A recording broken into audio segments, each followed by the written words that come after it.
Welcome to the Your Living Proof podcast. If you love someone struggling with addiction and are searching for answers, we're so glad you found us.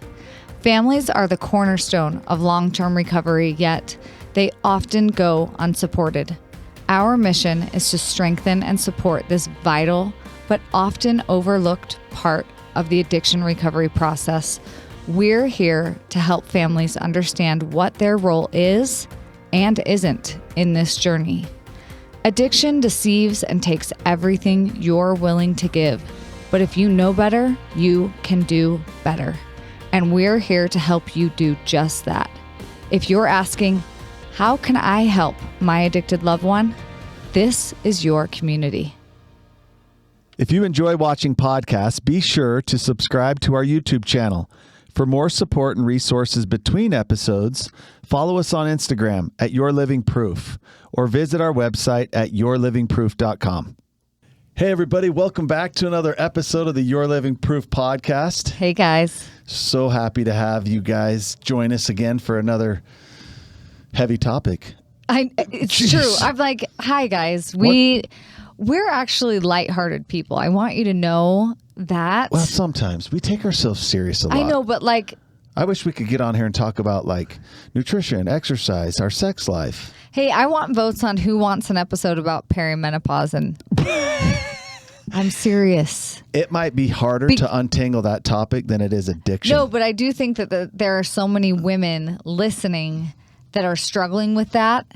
And then on top of that absolute kick to the ovaries, they are also struggling with some lunatic in their life that is making them feel like they're going to die even more than they already feel. Okay, but for what it's worth, the truth is it's not them. I know that's hard. People just can't separate the disease from the person or the illness from the person, but it's not them. I'm just saying. That's a double whammy. I know. That's a heavy hitter. Did you just say kick to the ovaries? Yeah, I did.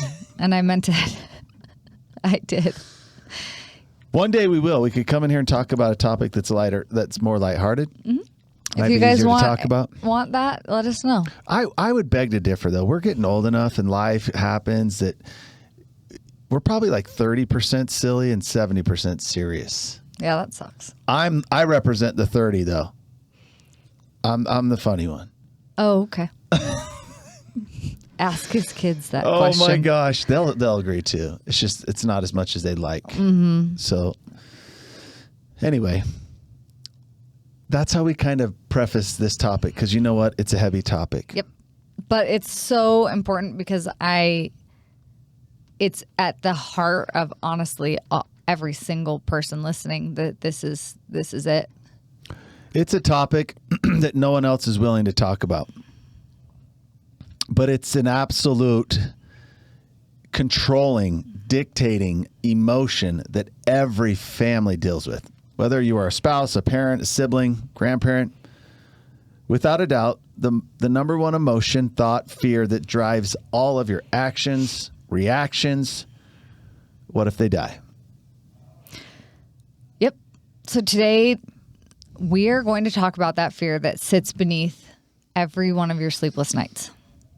Every anxious thought, every desperate attempt to hold your family together. What if my loved one dies? Most families don't say that out loud, which is exactly what Danny just said. Most people don't even admit that that's their deepest fear, but they live with it every single day. It's the reason that you walk on eggshells, the reason that you can't really rest. It's the reason why you try to control everything, because you know that at the end of the day, this is life or death. This is the kind of fear that keeps you in survival mode, and it steals your peace. It shapes every move you make and convinces you that their survival is in your hands. Hey, I'm going to chime in right there. That's what ends up being the most controlling factor. Yes.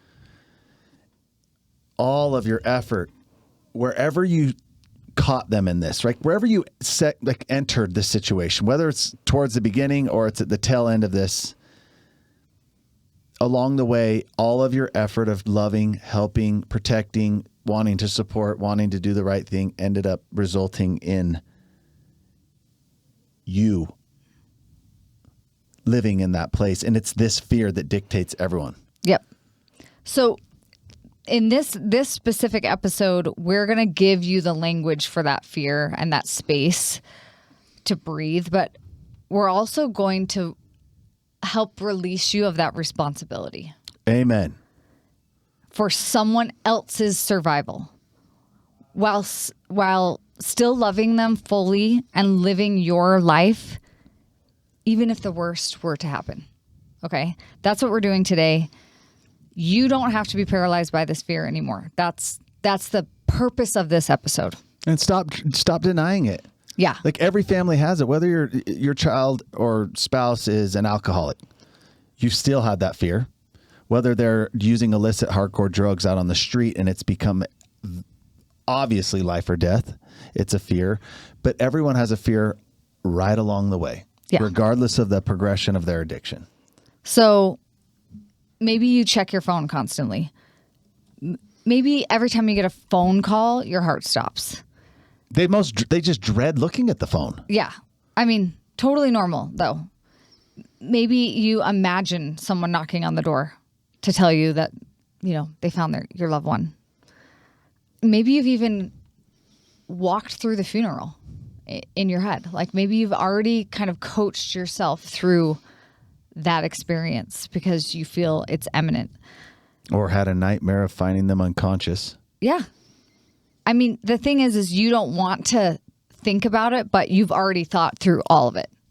That's the reality. So today we're going to talk about it, and because it's already talking to you. Okay. So we're just going to face it straight in the eyes today. Thank you. And hopefully with a reverence, a respect, but also empowering you with some how-tos, remove yourself from this, and some what-to-dos to have a better influence on the situation. But we need to talk about something that continues to control everyone and dictate every action they take, but no one else will discuss it or talk about it.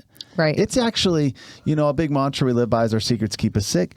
This is something that creates a secret inside of families too, even between the dynamic of a husband and wife or between children and the spouse or the parent. Is everyone has this underlying fear. And we're going to actually identify here in a minute a fear that's even deeper rooted than that. I just want to kind of walk through the intensity of like living in this state where it's almost like mirroring what the addict is. It's like you're walking dead, kind of, because you're living in this place of like, is today going to be the day? Is today going to be like the actual end? Or you're sitting there analyzing everything you've ever done. And could you have done more? Should you have done more? Something different. I just spoke with the most beautiful, this was just a couple days ago, the most beautiful husband and wife. Dad's just the coolest guy, businessman, surfer. Mom's just the most incredible, kind mother, super capable woman, whose child not long ago was an awesome person, and their addiction progressed. And here they are living in a home where she had to administer Narcan to him 3 times in the last 48 hours. Finding him actually overdosing in that process and reversing the effects of it with that drug. That's horrifying. Yeah. That's traumatizing. No, that's what I mean. Being driven by that fear. Yep. Totally. So they're not sleeping. They're not even valid eating fear. right. Yes. Yeah, no, of course they're not. And can you live with yourself, right? Like that's also the root here. Can you live yourself if they overdose? And then it's almost like sending you backwards in time, even though you can't do anything different. You think, where did we go wrong? Like what could we have avoided this circumstance that threw them down this path or whatever? You just get stuck. You get stuck there and then you go into this vicious, scary, honestly, super traumatizing life. Like it just takes hold and it actually takes control and the driver's seat and becomes the root of what? Like Well, everything that you do. I mean, here's the thing is you're afraid of that grief of them dying, but you're also afraid of the guilt that you're carrying. So you just become over-functioning, which ends up producing your enabling of this, sure, and protecting it. And may I just make it known that nobody listening or anyone that I've ever worked with did that knowingly. They didn't start with that intention. This happened over time.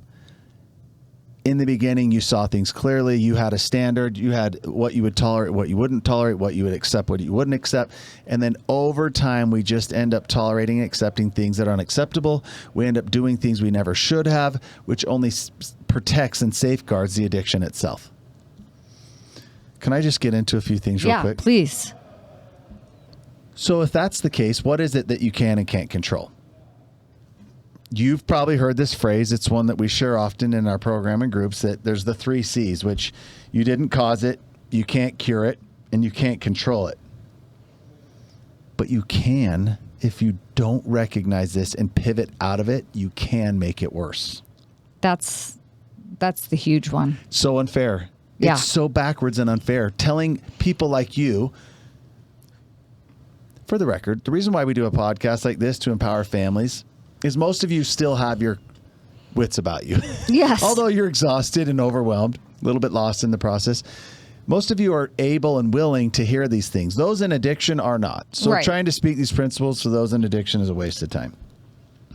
But their choices, their recovery, their surrender is not yours to manage. However, there are certain critical things you need to do. And the first one I want to, the world's going to tell you, right? Like if you were to search, what am I supposed to do as a loving our parent? Like it's going to tell you, set boundaries, seek support, make peace in your own life.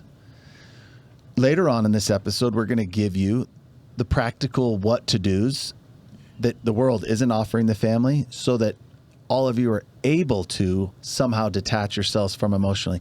That was the driving force that actually helped me create this program and do the line of work I do, is the amount of families that were like, I've had it, I'm done, that knew they need to let go, or spouses that needed to move on and they just couldn't. Well, it's like, it's the only thing you can think of to say, because that's the point you're at, but it has no power behind it. It's just like a statement. It's just like, I'm done. Everyone that says I'm done, I've had it, 10, 15 years is saying the same thing. So I do first want to take the moment and, again, with reverence, identify a fear that's deeper rooted than the fear we started this episode with. The world will say the greatest fear is that your loved one will die from their addiction. And experience has shown me that for a majority of the people, probably like you listening into this episode, there's a fear deeper rooted, even more so. Yep. And we alluded to it a little bit just a couple minutes ago. Some of you have come to the realization of that possibility, but the greatest fear is that they will, and you will live with a lifetime of regret that I could have done something different, that there's something else I should have done. That's the guilt that paralyzes so many families. Yep. And that's what produces them to becoming obsessed with the situation, over-functioning, trying to make sense of, trying to protect from, trying to somehow prove or justify these things, and they just become part of it. Yep. And I just want to say, it's okay to acknowledge this fear, and I think you should. I truly think that it's very worthwhile to acknowledge that is my greatest fear. But to take it a step further and to actually help you, we have to be able to say it and own it, but to not let it own you, if that makes sense. And I think if you're listening in, it does. Yeah. And I will remind you, if we were talking about this in regards to your sister's child, even just a step removed, or a coworker's child, or your best friend's spouse, everyone would probably see this and be like, yeah, of course. Yeah, for sure, for sure. And you would probably be able to take those practical steps to do it. The opposition of all things in this world, which I call Satan himself, has utilized this as his greatest weapon. Because what also is infused is our hearts, our emotions, which muddy the waters and confuse everything. Yeah. Often starting with like us looking about, what I should have done or could have done differently. Our part in this. We put our rose-colored lenses on and we live in denial of how bad things really are for far too long. Lots of contributing factors. So it's just acknowledging the elephant in the room. Most of this is simple steps out and simple steps of acknowledgement. But when it is someone we love, for some reason, we make all these crazy exceptions. So I actually was just curious because this is where I eat, sleep, live, dwell every day is this line of work. And trying to hear families acknowledge what the lies are that they're believing about addiction, what the things are that are blocking them from taking action, and helping empower them. And again, I'll put out the teaser. We're going to go through some of that in a minute. But I kind of just searched. Like, we all love to search. We've all become so dependent on what do I do? How do I fix my dishwasher? What am I supposed to do in this case? We just search it up, right? Part of that's super helpful. Super helpful. super helpful. One day, all of a sudden, it's just going to be taken away, and we're going to have to civilization's going to just go back to the caveman era. But I did search it up. What the world will tell you is tools, right? First, tools for managing, what does that say? Anticipatory grief. Yeah. If you're anticipating grief, this is what AI will tell you to do. Hey, and by the way, I'm not discrediting this. What I'm saying is these are practical steps everyone should take, but it's just missing a few things. A few actionable steps that we're going to discuss here in a minute. But I'll say, write it down. Get it out of your body. What are some of the other things it says? Talk about it. Get a support group, a therapist, a spiritual guide. True. All great ideas. Don't carry it alone. There's a difference between fearing death and being ruled by it. Also, if you just search it up, a few more things and like, well, what's the worst? What happens if this? It'll be like you'll survive. It won't be easy, but you can. These are your life is allowed to keep going, even if theirs ends. You are not responsible for their outcome. You can honor them without erasing yourself. Letting go of responsibility doesn't mean letting go of love. I'm not like downplaying. All of those things are true. They're true. The thing that's missing is like, how then? Okay, because everyone wants to ultimately. How do you do that? They want to turn it over. Right. Okay. No, if that's for sure. If you're not a believer, everyone wants to just kind of like let go. Yes. And then that's where the whole let go, let God, I'm sure you've seen it embroidered on a cute pillow or something, or hanging in doilies. Danny loves doilies with sayings on them. One of my favorite words is doilies. Anybody who's my age remembers, you go to that couch, with those couches at your grandma's. Why were our couches so weird? I'm going to get off subject. They used to be like floral couches and weird, and they had these little doilies. What were doilies? Some of them still do, I bet. I know, but some of my greatest, I saw some. My grandma did not have any doilies, but I've seen them. I've seen quotes on doilies, though, that were just like life-changing, by the way. Oh, for sure. But let's just talk about it. Like, you've seen the doily. Some of you, it says, let go, let God. Okay. But how, right? Like, yeah, read what we wrote down. So this is the thing. And this is just the truth. And we all know it, but we can't put words to it. So I'm going to. And the truth is, all addicts carry their pain and their hurt in the wrong direction. Yep. It curves them inward like a shell in on itself towards selfishness and detachment, not just from God, but from themselves and everyone else that they love. But the irony here is that that's also what addiction has taught you how to do. Oh my gosh, this is the groundbreaking part. It's true. And it's disguised much more, obviously, because you are still carrying on with your life. You are still going to church. You are still saying your prayers, begging God for a Red Sea miracle. I mean, this is the truth. So, but you're also praying to change them, change the circumstances. For sure. Like, everything's directed towards this other person. Like, change this, make this happen. So when it doesn't happen, you shrink, right? You start to curve inward and you create your own wilderness experience. So letting go and letting God is actually an action. It's how you literally stretch your arms out like the Savior did on the cross, which he was only able to do by speaking the words, doing the work, and then speaking the words, Father, let thy will be done. So it's actually not at all like this passive, I'm just going to throw my hands up, let go and let God. It's following the Savior's example of doing all that's required. And that's what I want to talk on. on. Then delivering it to God's hands and saying, I've done it. I have done it. So that's exactly what Danny's going to talk about is, what is that work? What is that how? We want the steps. How do you prepare that way? So this is so amazing. And I hope that it's a perspective and an understanding to see your role in that. And I hope when reading that, you can see, yeah, that's kind of happened to me. Along the way, our wilderness experience was different than theirs, but it was. And we just didn't see it happening. So what I've realized over the many years is most families I've worked with or gotten to know are so awesome. Oh, yeah. Awesome families. In every other area of life, they're doing so well. They've accomplished a lot.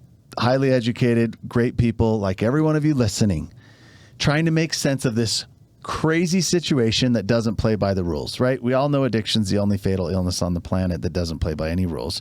The sick person's going to fight to stay sick, and all of you are going to kind of disagree in one way or another what to do. It's truth. Some people, I would say probably half the people out there still do not understand or believe in the disease concept.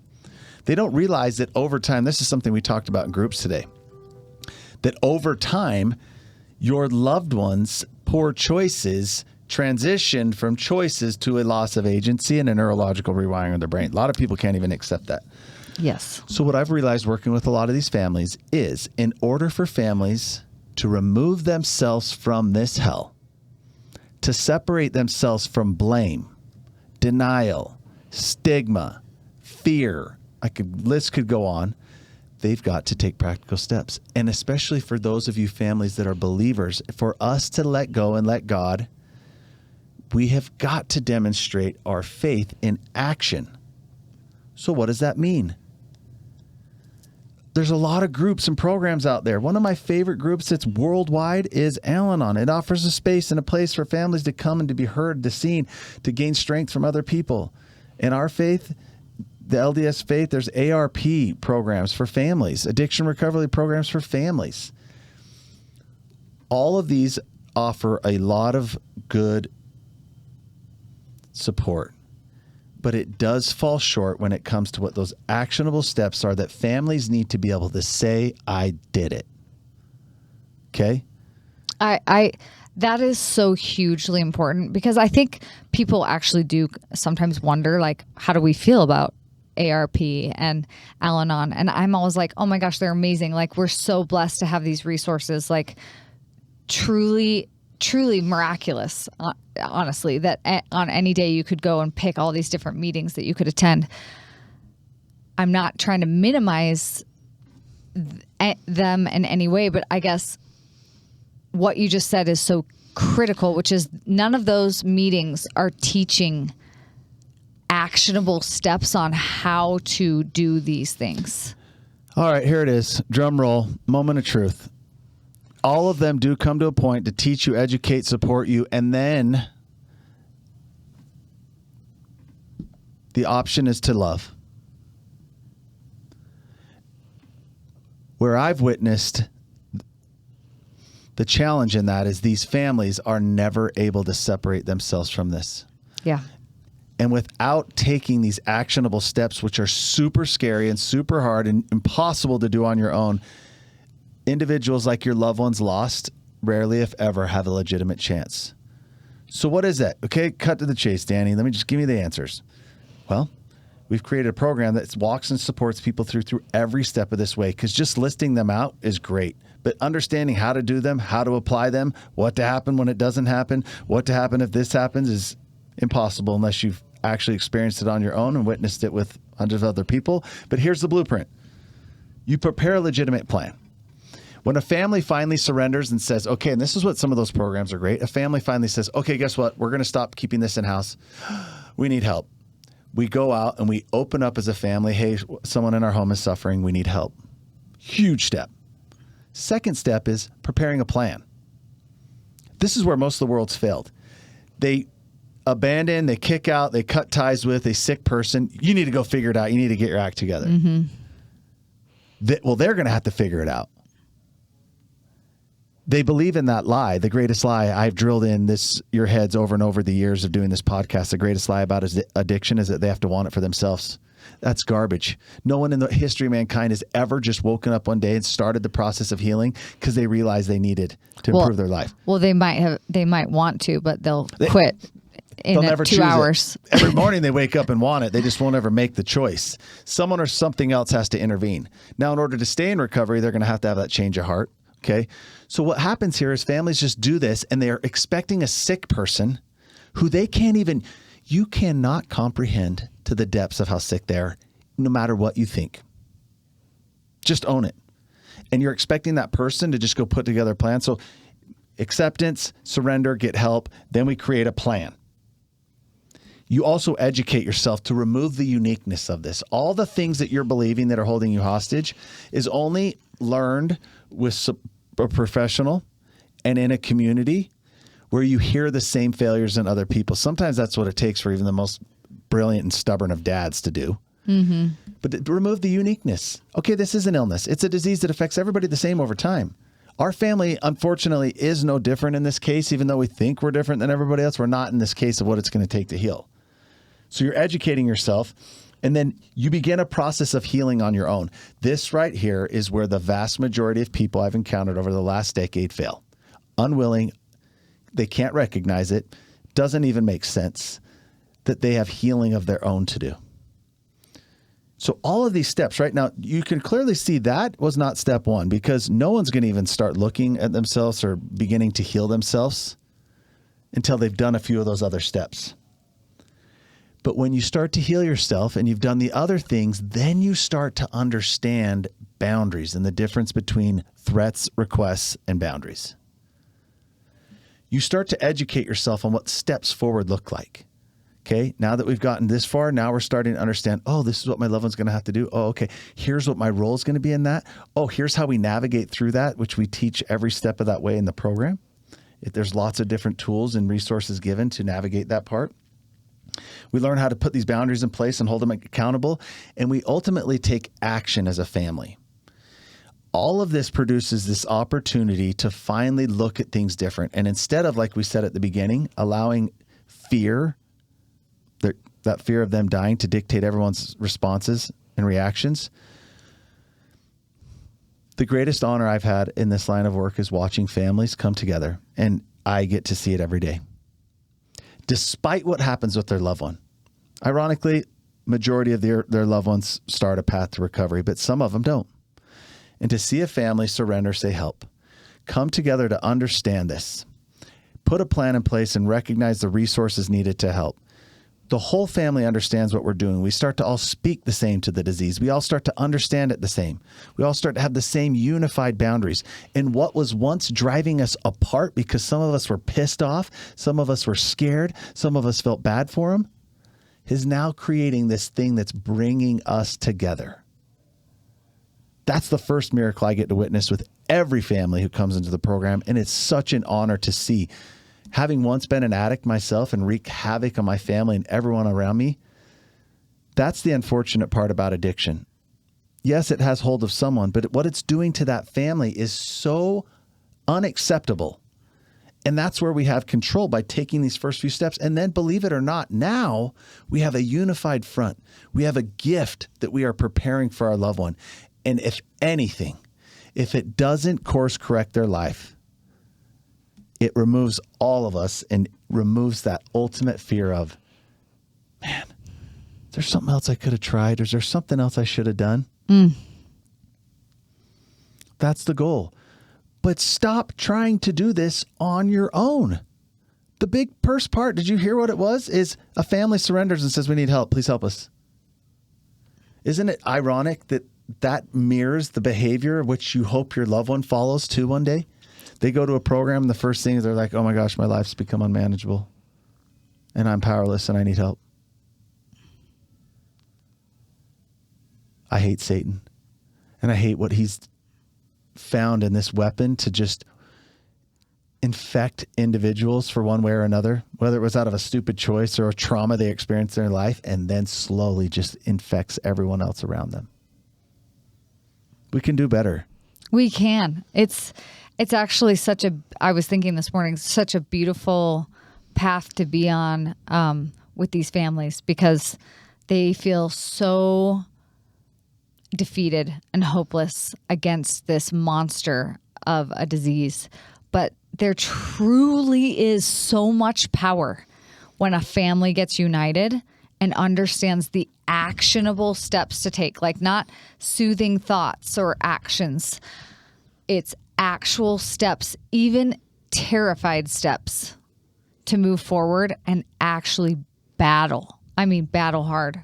And it's amazing. Well, the big deal breaker for a lot of people in entry to our program is when it does come down to that.